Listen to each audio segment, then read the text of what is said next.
Bonjour à tous et bienvenue sur boursicoté.com pour cette nouvelle analyse technique du CAC 40 en point matinal avec une baisse qui semble se poursuivre aujourd'hui puisque le niveau que je vous présentais hier ici à 4952 a été franchi ce matin sur un gap baissier. Toutefois, ce gap a été comblé et on est ici dans une configuration qui, si elle reste sur ces mêmes bases au niveau de la clôture, nous donnera peut-être un signal de retournement puisque nous avons ici un gap qui est en train de se combler et qui clôture ici au-delà. Mais pour l'instant, pas d'impulsion.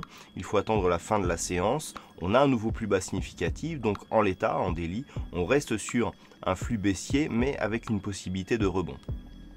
Si on passe en unité de temps 15 minutes, ce que nous pouvons constater, c'est que les cours évoluaient hier sur une dynamique de rebond, ici au-dessus de la moyenne mobile 20 exponentielle, mais que le retournement ici a laissé un mouvement d'attaque ici sur la bande de Bollinger inférieure, qui est venu s'appuyer donc sur la zone des 4952, qui s'est prolongé ce matin à l'ouverture donc avec ce gap, pour enfoncer ici cette bolle et que par rapport au mouvement actuel de retour ici sur un mouvement haussier, on ne fait que revenir ici sur la moyenne mobile 20 exponentielle qui semble agir comme zone de résistance. Donc on n'est pas encore sur un signal de retournement puisque en court terme, on voit que le mouvement peut s'apparenter à une poursuite de mouvement baissier. Donc sur l'unité de temps H4, si nous revenons du point de vue des indicateurs techniques, nous avons une configuration qui nous donne un signal ici de rebond. On a même une petite divergence. Regardez ici au niveau du RSI, les deux points bas que nous avons ici,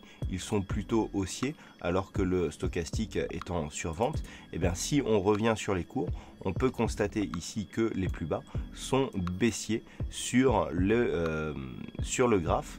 Donc le fait d'avoir un nouveau plus bas significatif ici, mais qui ne soit pas relayé ici sur l'indicateur, nous montre que nous sommes peut-être sur une divergence haussière qui pourrait effectivement valider un retournement.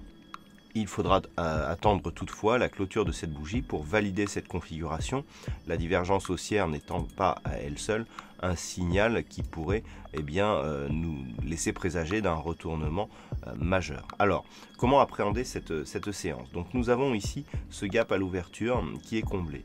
Nous avons cette zone 4952, 4967 qui ne semble pas faire obstacle à une poursuite de la remontée. Malgré tout, nous sommes toujours ici dans une dynamique baissière. Si nous repassons ici en daily, nous pouvons constater que nous avons un plus bas, un plus haut inférieur à la bougie précédente, mais avec ici une configuration en pénétrante. Donc c'est actuellement le cas, il faudra voir si c'est toujours le cas en clôture.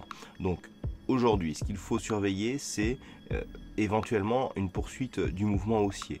Mais ce mouvement n'apportera qu'un signal de retournement que si on venait casser ici ce plus haut significatif, qui se situe à 5043 points. Donc pour l'instant, il est bien trop tôt pour présager d'un tel mouvement, mais on va surveiller. Par contre, si la zone ici des 4952 redevient support, on pourra avoir un signal de stabilisation, sachant que le retournement n'interviendrait que sur une rupture ici de l'oblique baissière qui a été dessinée sur les deux points significatifs que nous avons ici sur ce sommet et sur la séance de vendredi. Donc pour l'instant, on en est là. On est encore sur un mouvement baissier malgré le rebond que nous avons aujourd'hui et il faut attendre une éventuelle poursuite du mouvement pour conclure à un possible retournement technique. Voilà ce que l'on peut dire d'un point de vue technique sur cette analyse. D'un point de vue macroéconomique, nous aurons l'IFO, le chiffre du climat des affaires en Allemagne qui sera dévoilé à 10 h. Et puis cet après-midi, donc grosse attente, à 13 h 45, nous aurons la décision de la Banque centrale européenne sur l'évolution de ces taux d'intérêt, suivi à 14h30 de la conférence de presse de Mario Draghi, donc événement attendu qui pourra éventuellement nous donner de la volatilité sur les marchés.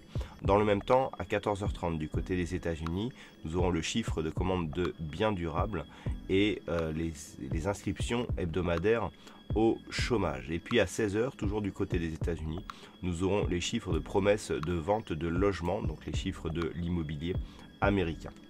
Voilà donc ce que l'on peut dire sur cette analyse technique du CAC 40 en point matinal. Passez de bons trades, on se retrouve dès ce soir pour toutes les autres analyses techniques du site boursicoté.com.